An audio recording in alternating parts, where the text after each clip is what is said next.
हम इस समय कल के भविष्य के पास खड़े हैं। कल का ये भविष्य है, देख लीजिए आप इन चेहरों को चमक चमक रहे हैं चेहरे और कल इन्हीं में से कोई डॉक्टर बनेगा, कोई इंजीनियर बनेगा, कोई देश को आगे बढ़ाने के लिए सेना में जाएगा तो कोई पटवारी बनेगा। लेकिन कैसे जाएगा? जब विद्यालयों के अंदर टीचर नहीं होंगे तो ये भविष्य है वो इनका भविष्य अंधकार में मुझे वो नज़र आ रहा है।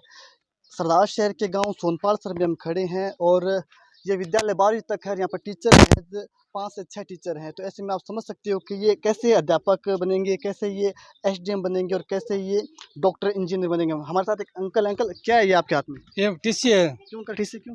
मास्टरी कौन देना के ग्राम तो टीसी ले जाओ बच्चे के ग्राम पढ़ा कोनी पढ़ाई है ही कोई मास्टर कौन तो बच्चा पढ़े किया ये कारण मजबूर हो गए अब जाना पड़े। दो बच्चों की टीसी है। 2 बच्चों की टीसी है। हाँ, एक अंबिका नहीं एक मोनिका नहीं। तो अब कहाँ एडमिशन कराओगे इनको? प्राइवेट कराएंगे और क्या करें? तो प्राइवेट आर्थिक पैसे आर्थिक बोझ मजबूरी, लेकिन क्या करें? चलिए आप प्राइवेट में करा लेंगे। आप मेरे को लगता है कुछ ठीक हैं आप परिवार आर्थिक रूप से। जो गरीब नहीं है फिर भी क्या करें? अच्छा, मजबूर हो के जाना पड़ेगा। जो आर्थिक रूप से योग्य नहीं है, जो आर्थिक रूप से कमजोर है, वो कहाँ जाएंगे फिर आप? उनका क्या? तो यही रह जी भाई और की मास्टर तो है कोनी खेल कूद के रुट जी बाबड़ा के कृषि।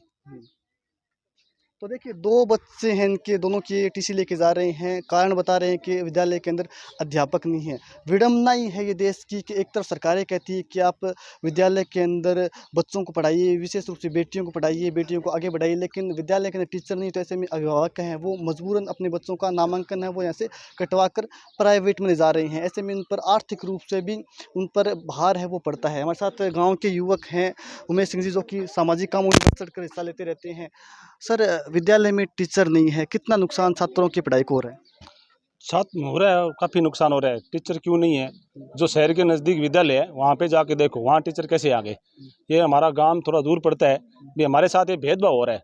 सरकार जो शहर के नज़दीक है वहाँ विद्यालय आपको फुल मिलेंगे और हमारे ये कि शहर से दूर पड़ता है, इसलिए हमारे साथ ये भेदभाव हो रहा है। और विद्यालय में ज़्यादा नामांकन लड़कियों का है। ये कमज़ोर लड़की कमज़ोर परिवार से हैं कि वो सरकार प्राइवेट स्कूल में नहीं भेज पा रहे हैं, उनके छात्र हैं। हम इनके लिए संघर्ष करेंगे जी जान से, तन मन से। पहले कितना नामांकन था और इस वर्ष कितना नामांकन? पहले 350 था, अभी 225 है। और हमने काफ़ी बार नामांकन घट रहे हैं नामांकन करके टीसी ले जा रहे हैं। हमने काफ़ी बार ये विद्यालय के धरना प्रदर्शन करना पड़ा, बहुत बार हमने धरना प्रदर्शन किया। आप कुछ बेटी उनसे बात, क्या नाम बेटा आपका? आईना स्वामी। आईना, कहाँ तक विद्यालय है और किस प्रकार की पढ़ाई आपके यहाँ हो रही है? 12वीं क्लास के तक हमारे विद्यालय और विद्यालय में पढ़ाई जो टीचर हैं वो बहुत अच्छी करवाते हैं, लेकिन जो सब्जेक्ट हमारी बंद है वो बंद है। इसी कारण मैं 10वीं क्लास में हूँ, मुझे ये डर है कि कहीं मैं फेल ना आ जाऊँ। तो इस बेटी को डर है, क्या बनना क्या था आपको? क्या बनना? टीचर। टीचर बनना चाहती हो बेटा? आपका क्या नाम? गीता कंवर। बेटा क्या बनना है आपको? टीचर। टीचर बनना है आपको भी? डॉक्टर इंजीनियर नहीं बनना आपको?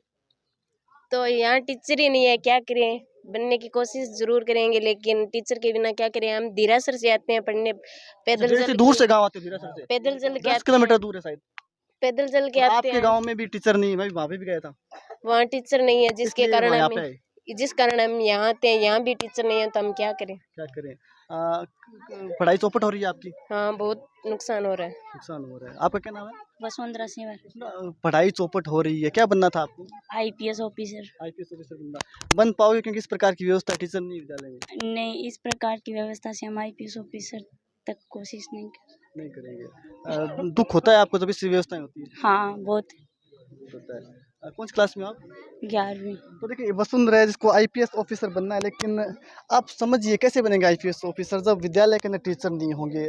हम सरदार शहर की बात करें, प्राइवेट स्कूलों के अंदर मोटी मोटी फीस देकर वहाँ पर अभिभावक वो अपने बच्चों को भेजते हैं, लेकिन जब हम गाँव के अंदर जाते हैं तो गाँव के अंदर किसान तबके के जो बेटे होते हैं, किसान तबके के जो लोग होते हैं, वो अपने बच्चों को, अपने नौनिहालों को सरकारी विद्यालय में भेजते हैं और सोचते हैं कि कल को हमने जिस प्रकार से गरीबी देखी, हमारे बेटे आगे बढ़ेंगे, देश का नाम रोशन करेंगे, परिवार का नाम रोशन करेंगे, डॉक्टर इंजीनियर बनेंगे। लेकिन जब शिक्षक नहीं होंगे तो आप समझ सकते हो कि कितनी पीड़ा से ये ग्रामीण गुजरते होंगे। आपने कभी अपने जनप्रतिनिधियों को अवगत नहीं करवाया? हमेशा आते हैं, उसको कहते ही हैं वो मास्टर कोई छुट्टी पर उड़ जाए, कोई कटी उड़ जाए। क्या किया अब तक ग्राम के लोगों ने? आपसे सवाल है, आपके बच्चों के लिए आपने क्या, पहले आप क्या किया आपने अब तक? उसको मैं बोला कि अभी मास्टर क्यों नहीं है यहाँ पे। किन को बोला? वो सीताराम जी मास्टर, उसको बोला, पीटीआई जी को बोला। क्या आपने क्या किया अपने बच्चों के लिए? आपने संघर्ष नहीं किया? हमने बहुत संघर्ष किया। हम बीकानेर निदेशालय में गांव की तरफ से गाड़ी लेके गए, एसडीएम साहब को अवगत कराया। हमने बहुत बार, ये समस्या बहुत बार आ जाती है, 2-3 साल होते हैं। भाजपा कांग्रेस नेता आते हैं, उनको अवगत नहीं करवाया? सबको अवगत कराते हैं। भाजपा हो, कोई हो, हमें राजनीतिक स्कूल में कोई राजनीति नहीं रखते हैं। पहला काम, जब भी विद्यालय विकसित होगा, जब भी गाँव विकसित होगा। आगे क्या रणनीति रहेगी आपकी? हमारी ये रणनीति रहेगी, हम सबसे ये प्रार्थना करना चाहिए, शिक्षा विभाग के अधिकारियों से हाथ जोड़ के प्रार्थना करना चाहिए कि बच्चों की भविष्य के लिए आप बेटी बचाओ बेटी पढ़ाओ अभियान चला रखा है।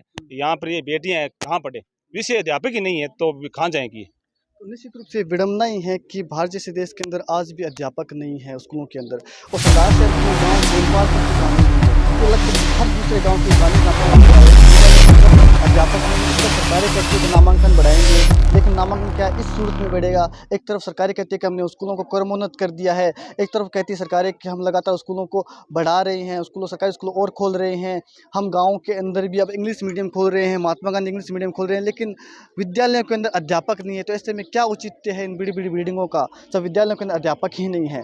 सरदार शहर के गाँव सोनपाल सर से गजेंद्र सिंह।